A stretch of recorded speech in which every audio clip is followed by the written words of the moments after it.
कुमार जी जब पहला चुनाव लड़ने आए थे तो शायद रामपुरा या चिराना की सरजमी पे उन्होंने खड़े होकर आह्वान किया था कि शुभकर्ण जी और प्रतिभा जी पैसे बांट रहे हैं और मेरे पास पैसे नहीं, मैं साधारण अध्यापक का बेटा हूं। तो उन्होंने ये कहा था कि पैसे उनके लूटना और वोट मुझे देना। उसके विपरीत मैं कह रहा हूं कि पैसे उनके लूटना और वोट विक्रम सिंह जी और भारतीय जनता पार्टी से लेकर ढिगाल तक और नवलगढ़ से लेकर कोलसिया तक प्रत्येक गांव, प्रत्येक बूथ, प्रत्येक ढाणी, हर जगह भारतीय जनता पार्टी का कार्यकर्ता और आम मतदाता जो है वो उत्साहित है इस बात के लिए कि 25 नवंबर कब आए, कब मतदान। मित्रों, केवल मात्र इतना सा निवेदन है कि 15 वर्ष के जो कालखंड में विधायक जी ने जो वादे किए, उन वादों की जो पूर्ति की, उनका विश्लेषण करना, विवेचना करना और अंकेक्षण करना और उसके बाद मतदान करना। क्योंकि चुनाव का समय आता है तो मुश्किल से 3 या 4 महीने टेलीफोन खुलता है उनका और बाकी 5 वर्ष और 7 महीने 8 महीने उनका टेलीफोन बंद रहता है। आम कार्यकर्ता उन तक पहुंच नहीं बना पाता।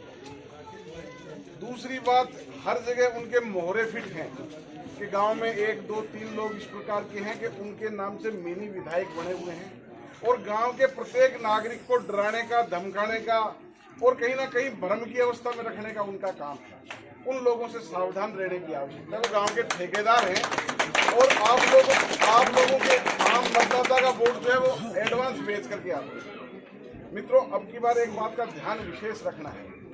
विक्रम सिंह जी साधारण हैसियत के व्यक्ति हैं और राजकुमार जी आए थे उस दिन तो विक्रम सिंह जी से भी हैसियत उनकी बहुत छोटी थी, पर लूट खसोट के माध्यम से मोहम्मद गजनी के रूप में अवतरित होकर उन्होंने बहुत सारा धनार्जन किया है। कहीं सीमेंट फैक्ट्री में, कहीं ठेकेदारों के नाम से, कहीं भूमाफिया की स्थिति में अवस्था में अपने आप को खड़ा करके, और वो उस धन की ताकत पर आप लोगों को पुनः खरीदना चाहते हैं। इस बात से आपको सावधान रहना है। एक तरफ धन और दूसरी तरफ कार्यकर्ता होगा तो कार्यकर्ता जीतेगा और धन हारेगा। मैं इतना सा निवेदन कर रहा हूं। राजकुमार जी जब पहला चुनाव लड़ने आए थे तो शायद रामपुरा या चिराना की सरजमी पे उन्होंने खड़े होकर आह्वान किया था कि शुभकर्ण जी और प्रतिभा जी पैसे बांट रहे हैं और मेरे पास पैसे नहीं, मैं साधारण अध्यापक का बेटा हूं। तो उन्होंने ये कहा था कि पैसे उनके लूटना और वोट मुझे देना। उसके विपरीत मैं कह रहा हूं कि पैसे उनके लूटना और वोट विक्रम सिंह जी और भारतीय जनता पार्टी।